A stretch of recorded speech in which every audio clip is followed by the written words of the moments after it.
Welcome into the Echo Sportscast number 68. Just like last week in our Boxing Day episode, we are having another guest appearance on this one. So no sports updates, no scores or anything like that because sports are on hold for the holidays. First of all, Happy New Year. It's officially 2026 as today is January 2nd for those who are watching it on the day that's happening. So excited for what 2026 holds.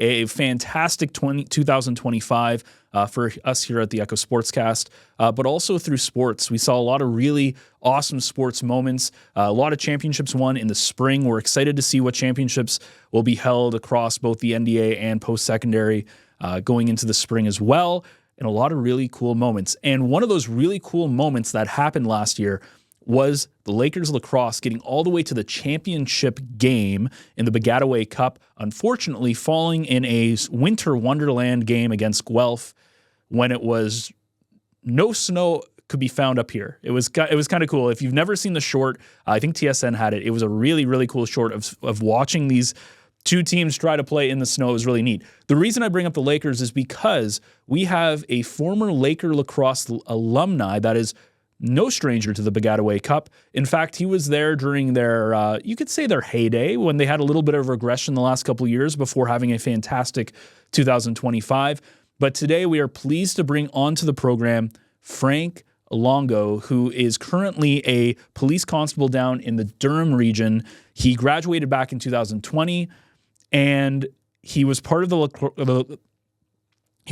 lacrosse team that made 3 national championship appearances with the Lakers. He was a coach and a goalie consultant for the Nipissing women's hockey team.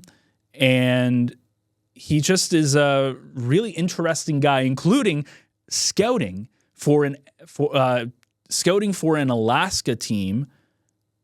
Did I say that right? Scouting for a team that is based out of Alaska. That's probably the better way to say that. It's we just came away from this conversation, so there's a lot going on. Really cool conversation, though. So for our first show of 2026, let's throw things over to the conversation that I just had with Frank Longo. It's almost that time of year. Early mornings at the rink, fresh notebooks and backpacks, and a community gearing up for another great season of varsity sports. At Source for Sports North Bay, we're proud to be part of it all. Whether it's finding your kid's first pair of skates, gearing up for tryouts, or outfitting your team for the season ahead, we've got you covered. Because here, we're not just a sports store, we're neighbors, coaches, teammates, and fans. And we're proud to cheer you on every shift, step, and stride of the way. Visit Source for Sports North Bay at 1321 Fisher Street, and let us help you along your way. So for this week, we are pleased to be joined with Frank Longo, who's joining us here virtually. Frank is a police constable currently in the Durham region and a Nipissing alumni graduating back in 2020. Frank, welcome into the Sportscast. Yeah, thanks for having me. First of all, as I saw that you graduated in 2020, I'm very curious because everybody has a different COVID experience, right? I was in retail, so that was like a whole thing. Some people had to work from home and you had to figure that out. What was it like trying to graduate in the spring of 2020? Yeah, I know it was definitely abrupt for sure. I mean, I remember it was my last month before graduation, so obviously all exams and tests were kind of put on the back burner, and your final grade was your grade. So after graduating, I mean, there was a lot of uncertainty, as everyone remembers, and then that summer you're going into, kind of a new chapter, a new era of figuring out what you're gonna do with your life, and then you're dealing with COVID and everything's kind of on pause, if that's job applications or you're even just moving. Like, it was so much unknown. So it was definitely an interesting summer, to say the least, but a lot of good growth that happened for sure as a person, but also professionally too. So it was funny. So when this airs, we just the episode that's dropping today, but will be 2 weeks for the people who are watching this. We talked to Ben Mason, who's a Canadore Panthers player right now, because they kind of have a club. They're not varsity, but they're still clubs, so they're running that. It took a 2-year hiatus, and now they're back. He's also in Police Foundations currently. And it was funny because I made the comment, I'm like, that is such a classic, like, hockey player, athletic course to take. What is the correlation between athletes and police foundations? I'm just curious why people tend to gravitate to that kind of program a little bit more, especially a lot of the hockey players. Yeah, I think the teamwork aspect of things, I mean, that's a big component of policing. I mean, you're on a platoon, you work with the same people for the most part every shift. So it becomes a team dynamic. And I mean, when you play sports, even if you're not a hockey player, pretty much any type of athlete, when it's in a team sport component, it factors into being a police officer. And then you also talk about, the physical health aspect of things, making sure you're fit for duty and, you're able to kind of handle anything. And it's the same thing about being ready like an athlete. I think that's a big piece too. And then the last I would say is definitely leadership. I mean, that's one thing when you're as an athlete, you get put in different roles in different situations and you kind of grow as a person and grow as a leader. And that's basically what a police officer is in the community is, a leader, someone to turn to. So I think a lot of the attributes and a lot of the traits of being an athlete kind of go hand in hand and translate into being a police constable. It's funny too, because we were talking about reffing a little bit, and we were asking if he wanted to be a ref or would he ever consider it, because there's a lot of similarities between reffing and policing, right? Like it's just kind of an interesting thing. Has reffing ever crossed your mind in any way? No, to be honest. I mean, I started coaching at a young age. I was 14 when I started coaching just goaltenders. But then once I started coaching AAA, my first opportunity, I was 18.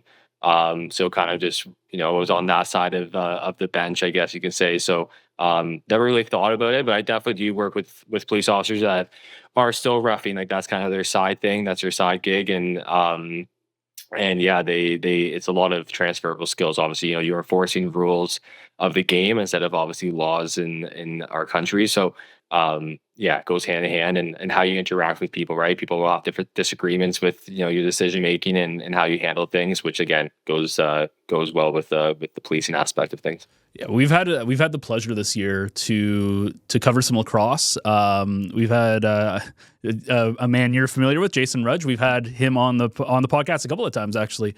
At the beginning of the year, at the end of the year, they got all the way to the finals this year, which is incredible. But you are an alumni of the lacrosse program. You've got on here, according to the article I read, 3 national championship appearances with Nipissing. Let's talk a little lacrosse. So why lacrosse? What got you interested in the sport?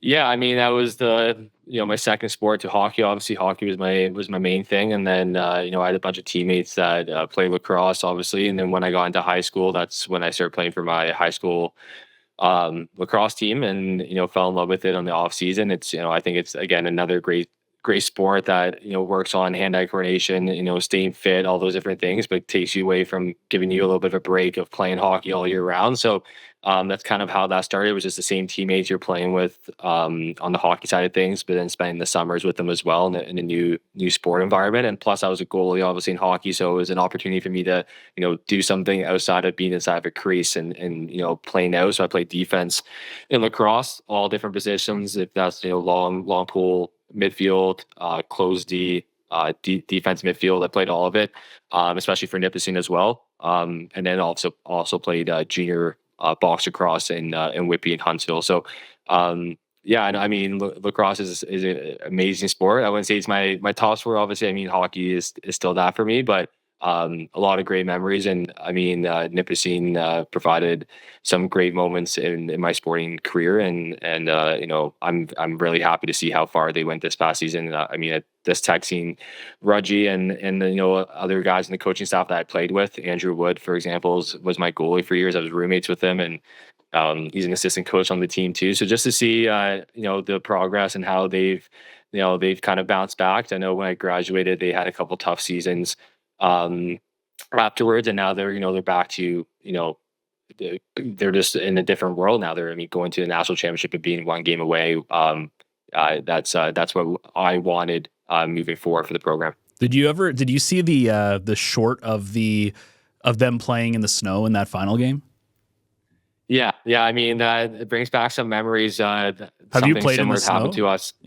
Yeah, we call it if you ask Rod, I don't know if he said the same thing. I saw some of the clips from his podcast with you guys, but we called it the snow globe game. It was in Ottawa. We were playing University of Ottawa, and there's an absolute snowstorm, and guys picking up the ball, and no one knows if it's in your stick, and you're chasing the wrong guy. It was an incredible moment. I remember we won the game. I forget exactly how it was. I remember it was a close one, but we won the game, and it was definitely a memorable moment in my 5-year career. Have you ever thought about playing goalie? Because a goalie is such an interesting, especially in field lacrosse, because obviously there's a difference for people who don't know. Field lacrosse is on like more of a soccer field-esque thing on a pitch. Box lacrosse is like more like hockey.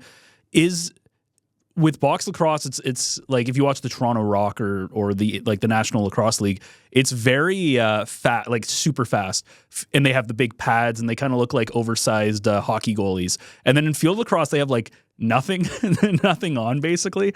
Have you ever thought of being a goalie in lacrosse at all, or are you just like, I'm not that crazy? Yeah, I mean, I played a couple games in high school. I remember when our goalie got hurt.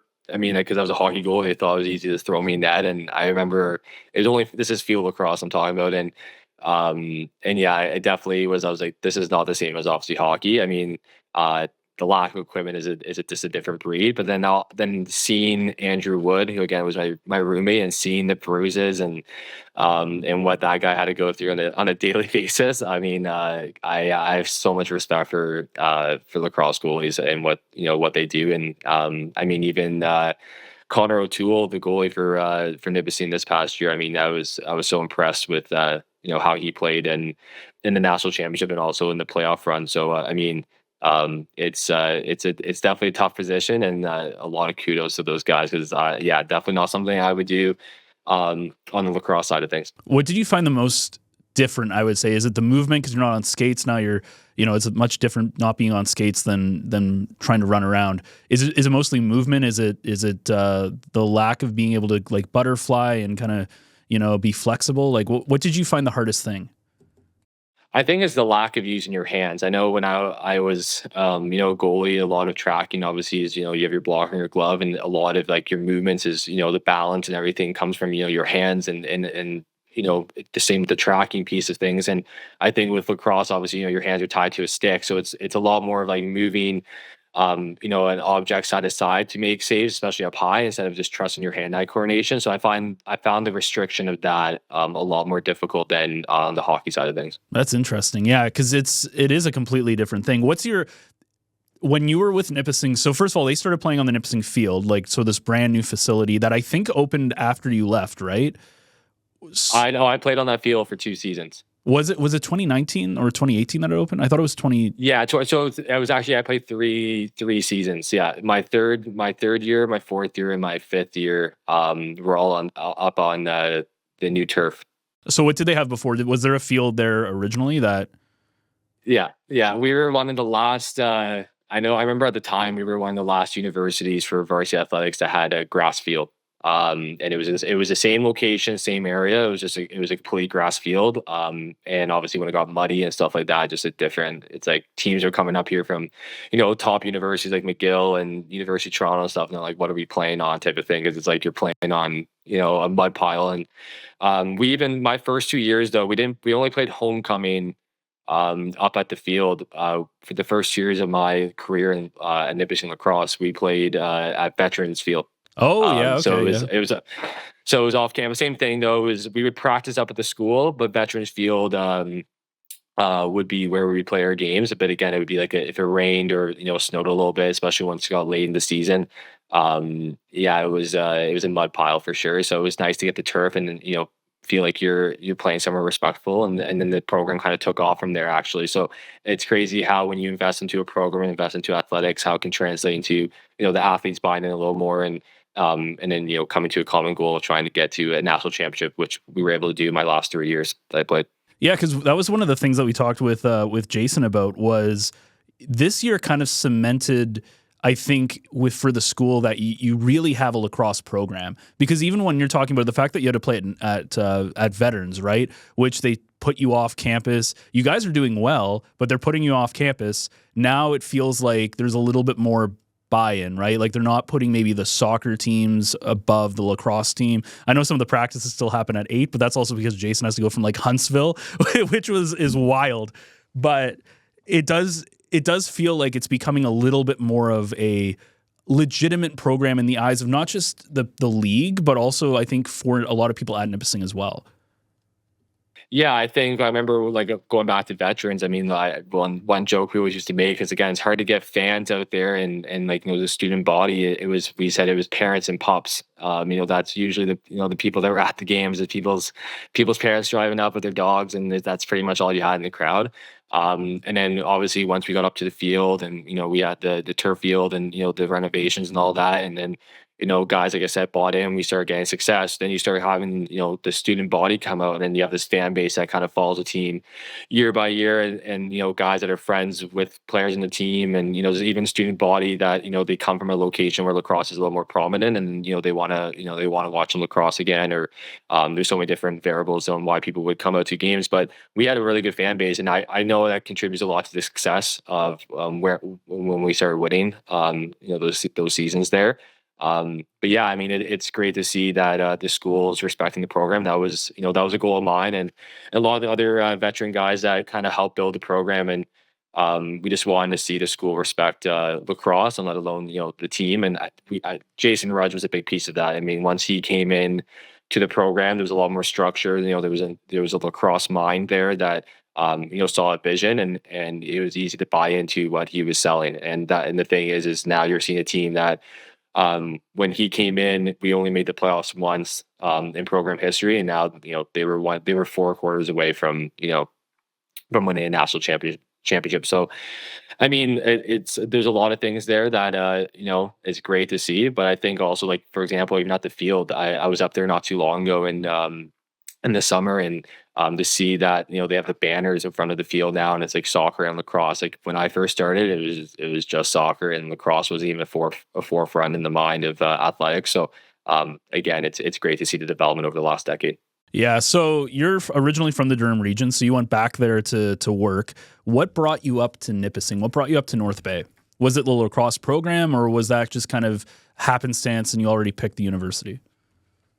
Yeah, I think it was a little bit of a mix of both. I was looking at schools in the States for hockey, and then just nothing that kind of, felt like it was right to go to. So when I was looking into staying in Canada, Nipissing was pretty much the only school that I wanted to attend to. And I think that big piece was obviously the Northern Ontario living, the campus, again, the smaller school field. Like that was a big piece for me. I didn't want to feel like just a number. I wanted to go somewhere where I can make an impact and hopefully kind of leave a little bit of a legacy in a sense, if that's playing on the sports team or even with the university or in the community. So I felt like Nipissing had a lot of those opportunities for me to do that. And then obviously when you go up to tour the school and talk to faculty and learn more about the programs, I mean, criminal justice is one of the top programs there. And I mean, it was even back a decade ago. So yeah, it was great to just be able to to see it all come together. And I mean, I had a vision of what I wanted to do when I was there, and I felt like I kind of attained that in a sense. Besides, obviously, bringing a national championship back to North Bay, that was a goal with the women's team and the lacrosse program, and came pretty close with both. Okay, so before we get off lacrosse, what is your favorite lacrosse memory that you had when you were there? It could be a game, it could be anything. What's the thing that sticks out? Definitely our playoff win versus Bishop's University. That was in my senior year, my 4th year, before I came back for my fifth season, and we were the first time we were going to host the playoff game at home, and then of course North Bay had to get a nice snowstorm that was free that would freeze overnight, and our turf field up at Nipissing was we couldn't play on it. It was unplayable, and then we had to figure out where are we going to play this playoff game? You can't postpone another week because the Gateway Cup, the national championships, are the following weekend. So we didn't end up even having home field advantage. We had luckily again, Jason Rudge has some connections, and we got a field at a turf field in Huntsville. So we had to travel all the way to Huntsville, play this playoff game against Bishops. Bishops is like thinking, where the heck are we? Like, we're expecting to play at this university. Now we're playing in Huntsville. Like they're all from Quebec, right? So they have no idea. And we were down, I believe, 3 goals with 5 minutes to go. I just remember their goalie was mocking us and telling us, start the bus or something, even though we didn't even take a bus down. We drove down, and we lit them up. with like 4 goals in the last 5 minutes, and we won by 1 goal. It was like the craziest comeback I've ever been a part of in sports, and it led us to our second straight Piscataway Cup appearance. And I just remember that was it was like, 5 minutes ago we were, everyone was kind of like, wow, this is going to be, I'm going to graduate. We just lost on technically home turf and all these things. And then, 10 minutes later, we're celebrating that we just won, the Piscataway Cup type of thing. So it was definitely a cool change of events, and especially in a do or die game like that. And just all the situation and everything that came about up until that moment.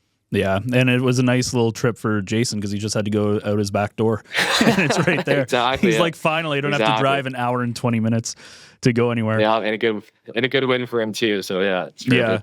And the Piscataway Cup, like that must be a really cool experience, right? Like I haven't had a chance to really ask any of the players about it, but what's it like to go to that kind of competition? Because it's a little separate from, like, you have to play the regular season and then you have to basically play off your way into the cup itself. But what's that experience like for you guys?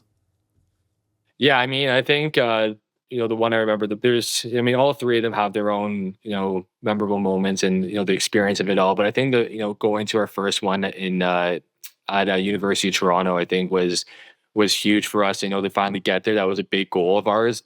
Just to be able to experience it, be in the final 6, and just feel like, we're finally, one of these top elite teams in the country, let alone the league. And, yeah, I think that kind of gave us, some hope. Like, wow, like, we got here once. Let's show the league and show the country we can get here again. It wasn't a fluke, and that's when we had to play that Bishops game. The following year, my senior year there, where we really wanted to win that game to show, one could be a little bit of luck, but we get there 2 years in a row. Like, this program's legit, and then pulling off that win and getting to McGill University and going to Quebec for the second national championship. I mean, you gotta love Montreal and love being in Quebec, and it was a cool stadium to play where the Alouettes play in the CFL. So being able to experience that and see, because lacrosse is pretty big in Quebec too. It was a pretty good turnout for all the games at the national championships. And then obviously my last appearance was at Nipissing University, and that's the reason why I came back to play that 5th year. Was you work so hard to get to the national championship so many times, and then you host.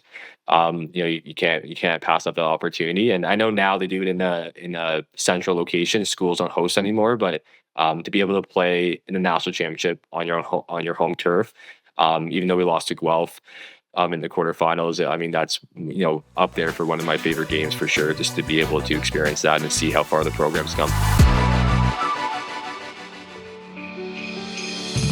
We often talk about the rhythm of life in North Bay. For Amanda, that rhythm was fast. Hockey practices, baseball games, juggling a full-time career, and keeping up with 2 energetic boys. But life hit pause after routine surgery led to a call she never expected. Stage 2 breast cancer. No symptoms, no warning. Suddenly, Amanda was facing a double mastectomy, reconstruction, weeks of chemotherapy and radiation treatments, and several additional surgeries. The path ahead was overwhelming. Through every stage, one question stayed with her. How do I keep being mom for my boys?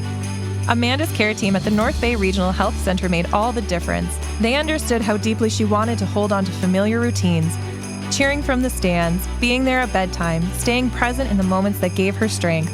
Their compassion kept her connected to the 2 people who kept her fighting. She stayed present. She stayed grounded. She stayed mom. This holiday season, help ensure patients have access to the exceptional care they need during life's most challenging moments. Your gift helps patients like Amanda stay connected to the people they love while strengthening healthcare for families across our region.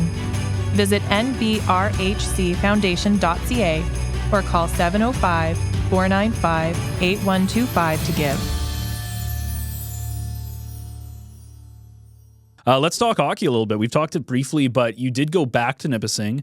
You coached, we talked about it, you coached the women's hockey team. You were a goalie coach. You won a youth sports national championship silver medal in the 21-22 season. I guess the first question, as a goaltender, what was your impression of the difference between the men's and the women's game? Yeah, I think there's not a crazy amount of difference. Obviously, I mean, the physicality, it is a little different for sure. But I mean, to be honest with you, like, it's at that level, it's really just about, gameplay and the skill set. And if you look at men's or women's hockey, you look at the PWHL right now, and even compared to NHL, like sure is the pace of the game a little different, like very minor, but the skill set from both leagues, like it's so much fun to watch. And I felt the same way about U Sports even at that time, like going to a men's Lakers hockey game compared to a women's Lakers hockey game, like just the skill set. And we had some really talented players on the women's team at that time, like one that played for Team Canada, at some capacity is like Maria Dominico, right? And she was in a Mallory later on, right? We had both of them at that time, and they're North Bay locals as well. So I mean, like, I think a big piece was the skill set, and again, how well they work together as a team. I think women's sports for sure. I mean, the teamwork piece of it. They really do come together, and they work well together in towards a common goal. So. Yeah, and the women's game is growing like at an insane rate. There's almost as many, if not more, women's developmental leagues and teams. Like they're kind of weird. They don't really have house league. They have like double A, and then they have like B and like double B and like these different leagues. But the junior Lakers who do all the women's leagues, it's growing. It's such a growing game, because I remember when I was in house league 20 years ago, whatever it was, probably more than that, 25 years ago. There was the Ice Bolts, and they were like the rep team that also played in the house league team. So to see where they are now is really, really cool. And the nice thing is they have a pathway now, right? Like they have a pathway to be able to play professionally, which is really neat. Well, yeah, no, for sure. I mean, this have like those kind of role models. I know, like even I've coached women's hockey before too, and I Stansted College, which is a private school, prep school in Quebec. That's where I was before coming back to Nipissing to coach the women's varsity team there. And it's tough, like for role models for them, right? It's really just the same players, Haley Wickenheiser, Natalie Spooner, like the Team Canada Olympic national players, right? That's pretty much what you had to look up to for a long time. And then now with the PWHL, you're having a draft, you're having players that sign endorsement deals, you're seeing them on cereal boxes and stuff like that. Like I think just for females to see that and see like that could be done one day, I think that is where the money is now finally being piled into development in women's sports. And because again, it's all business, right? And at the end of the day, now that women's hockey is becoming more part of that business model and making revenue, you're going to see more and more, money put through the pipeline there to get some development and get some top players, not only here in Canada but even the U.S. They're doing a great job with development on the women's side of things. And Nipissing has such a good women's program as well. Like the men's has been pretty good this year. I know they had a bit of a down year last year, but there's maybe a little bit of a disadvantage that they might have when you look at some of the really good universities down south. But the women's, like Nipissing has done an amazing job of being able to get women. And I think that it helps with all the development that we have going on in North Bay leading up. So you don't have to maybe recruit as much. But the amount of, they're some of the top nationally ranked teams. You have Darren Turcotte, who's like a former, NHL player. And it's amazing to see, I guess, Nipissing. Do you have an opinion on why you think maybe Nipissing is so strong in the women's hockey in comparison to maybe men's? Yeah, I think you just nailed it in the head with those two things you just said. With first off, Darren Turcotte, I think is a big piece. Like he's been there for so long, and I mean, he was at one point before. I remember even before I joined, he was kind of really a one man show in regards to scouting and the coaching. Like he ran everything, and and he's created such success with the program.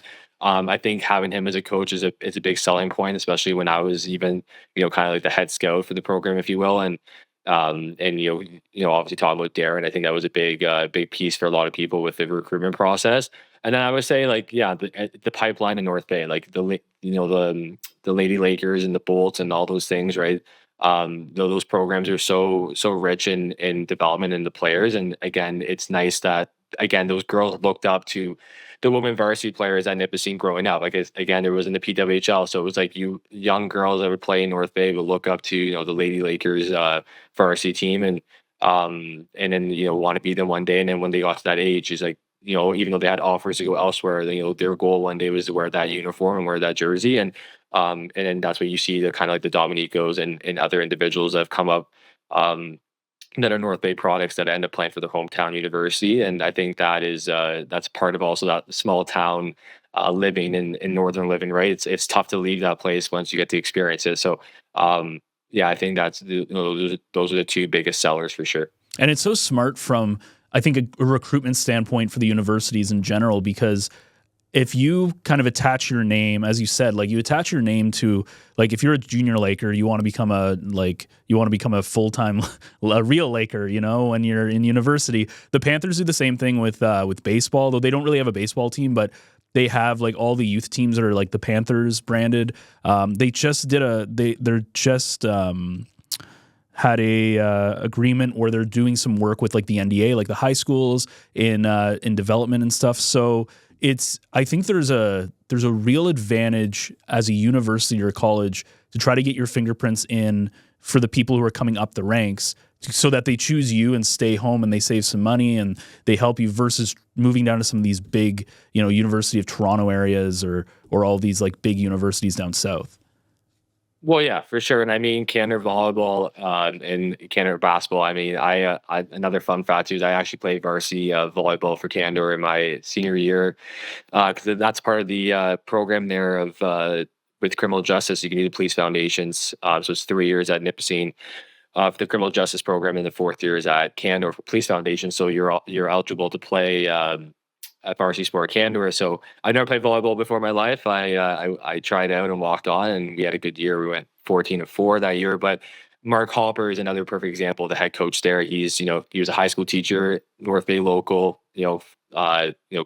Works full time in the area, and then also coaching the Canada volleyball team. And then the players that he would recruit, a lot of them would be Northern Ontario kids, that are just looking for an opportunity to play at the next level. And they might not get the looks from these top schools down south, but they have a lot of skill set and they have a lot to work with, and they want to stay in Northern Ontario. So I think having a head coach that understands Northern Ontario, understands the living, the lifestyle, in North Bay, I think that helps with the recruitment process and recruiting some of these top players that might get overlooked just because they play up in Manitoulin or whatever. Yeah.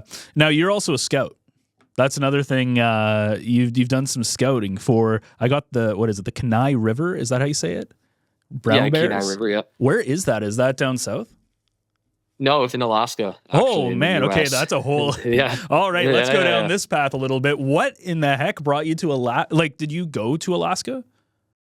No, so I am the goaltending consultant too, but the team spends half the season in Minnesota, just because they have billets in Minnesota and also billets in Alaska, and then the way they do the schedule, so there's more than one Alaskan team.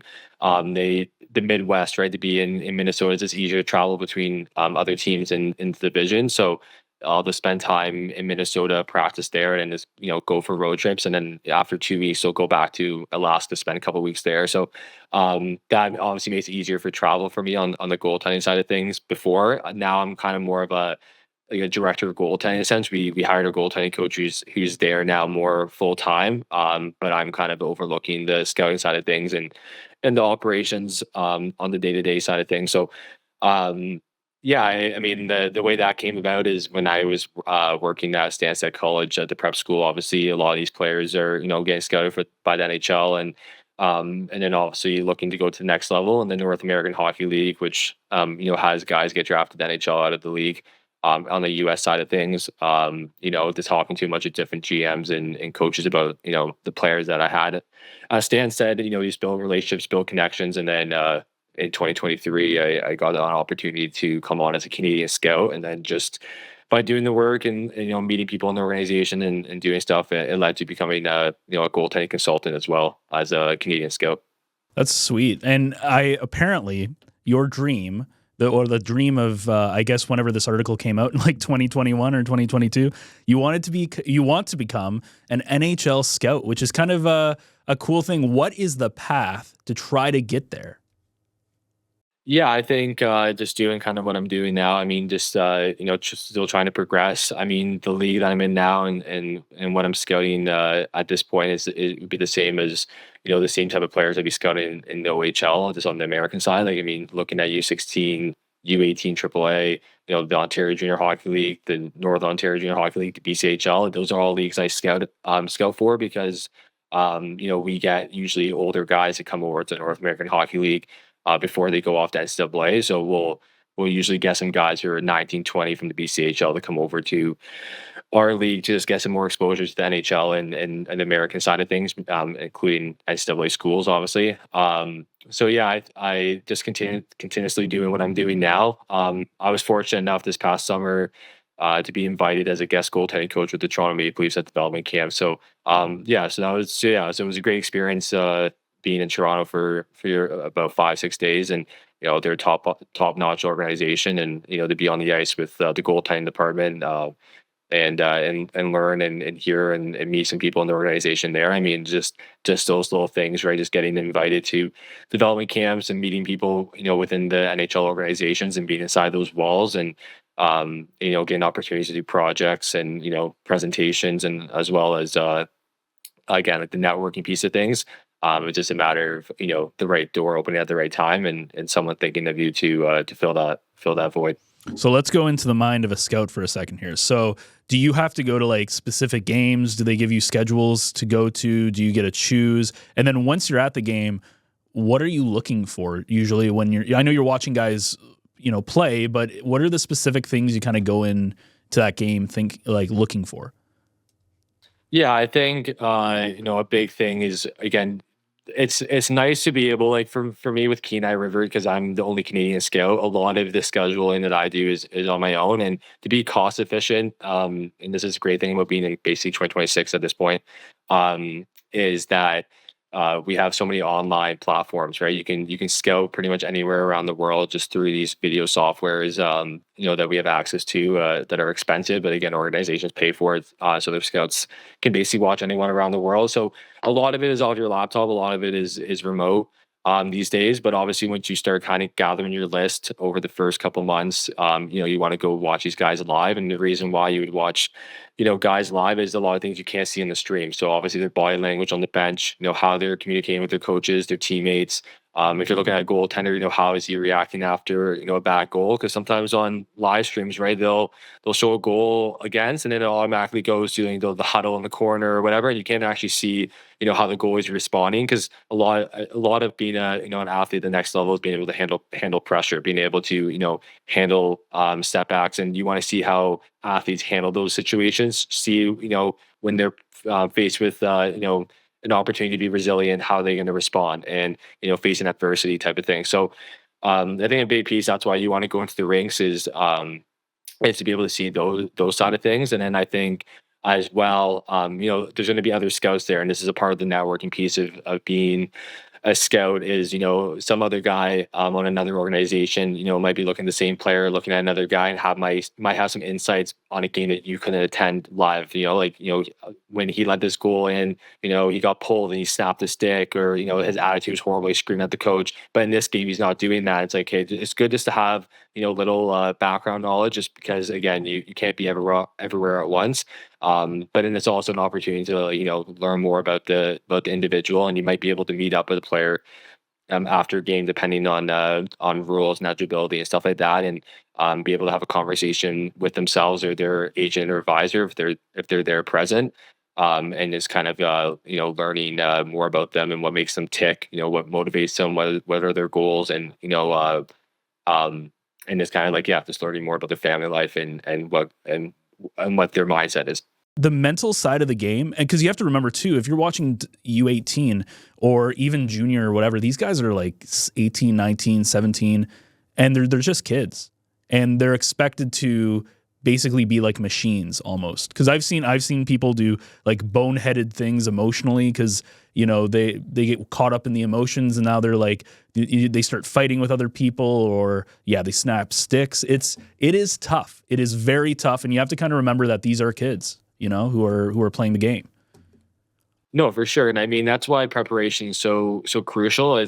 That's why you can really see the kids that do the work behind the scenes when no one's watching. Because when your back's pushed against the wall, you can see, the athletes that, digging a little harder. And it's because they put in that work when no one's watching. That means that's also goes hand in hand with, those internal motivations and why they work so hard and what their goals are. And, they have that little extra kick to that, a little extra oomph, if you will, of being able to, push through some adversity. And I think, that shows a lot about an individual off the ice as well and who they are as a person, which ultimately what you want to bring into an organization, because culture is everything. At the end of the day, hockey is a business. Winning is where the money's at. The more you win, the more money you make as an organization. And how do you win is building a great culture and bringing in the right people, towards that culture that you want to set and what you want to build. So I think a big thing, obviously, with organizations is, setting the standard of, what they want that culture to be, and then bringing the right people in to produce that. So that's why, again, looking at individuals and how they are after letting a goal or when their emotions get high, I think, are there going to be someone that's, not going to be a positive individual in the locker room? What if they, like, one example I always like to talk about is, Marc-Andre Fleury. I mean, he's a Hall of Famer.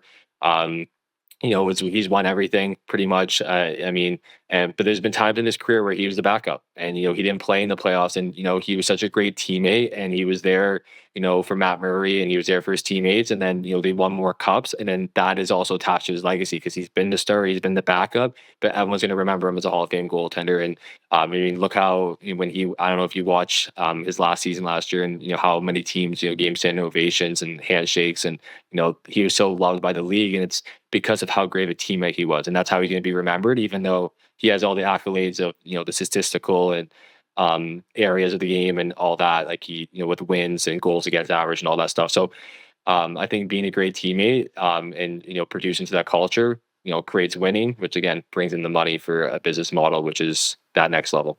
Yeah. I think didn't he play for Minnesota? Like he went to Vegas, I think, and then he went to Minnesota. Yeah. He went to Vegas. Yeah. Yeah, just seeing him in Minnesota was, pardon the pun, wild. But it was, it was kind of interesting. So just circling way back to the beginning, of course, you are your police constable. What is, outside of some of the leadership stuff, and some of the stuff we've talked about, what do you think that from sport you're able to bring into your day-to-day life as a police officer? Yeah, I think just being able to handle the resiliency piece and, the adversity, again, it's going back to, I like to always say that sports are a vehicle for life. If that's hockey or lacrosse or volleyball, whatever you're playing, I think, there's going to be times you're going to face adversity. Like I said, you'll feel like you're going to win a game, and then, you lose the game somehow, or, you have to deal with an injury and have to figure out, find your way back and going through the rehab and being patient and, trusting your body and doing all the right things. And, all those things can happen in policing, or you can get injured on the job. You can have a bad day where, you deal with some individuals that aren't the greatest to you, and, it can, affect you. And it's just, I think a big piece of where it goes hand in hand is coming back to, why you do it. And again, using those experiences that you've gone through, if that's in sport or just life, and remembering, what you want your legacy to be and how you want to proceed. Some reflective words by Frank Longo. Frank, thanks so much for joining us today. It's been a pleasure. It's been really cool to talk about some lacrosse, talk about some hockey, and good luck with your NHL scouting. Thank you. I appreciate that. And thanks again for having me on the show. So that was Sportscast episode number 68. I'm Ben Sargent. Thank you so much for listening. It was, again, a fantastic 2025. Looking forward to what 2026 holds. Thank you again so much to Frank for coming on. And we are super excited to get back into the NDA and post-secondary starting next week, getting back into the basketball and volleyball action that's happening, and a little bit of hockey as well. So we will have all the highlights and reactions, probably some interviews, etc., starting again next week. But thanks again for joining us for this week. A couple of great conversations over the past 2 weeks, but excited to get back into our normal coverage. So again, if you have anything you want to have covered, if you have any suggestions or you want to be a guest on the show, please reach out to us at ben@northbayecho.ca. You can find us on socials as well under Instagram, Facebook, or TikTok, or LinkedIn under the moniker North Bay Echo. And even if it's not sports related, but you think, hey, I want to be on to North Bay with Love, Echo Essentials, et cetera, you can also reach out as well. We love we love it when people try to reach out and see if we can fit them into our schedule and if they're a proper fit for the podcast. So whether it's sports coverage or guest appearances, don't be afraid to reach out. And don't forget to like, share, and subscribe. Put us across socials. We thank you for all your support. We had a wonderful 2025. Looking forward to a wonderful 2026. And we will see you all next week for another edition of the Echo Sportscast.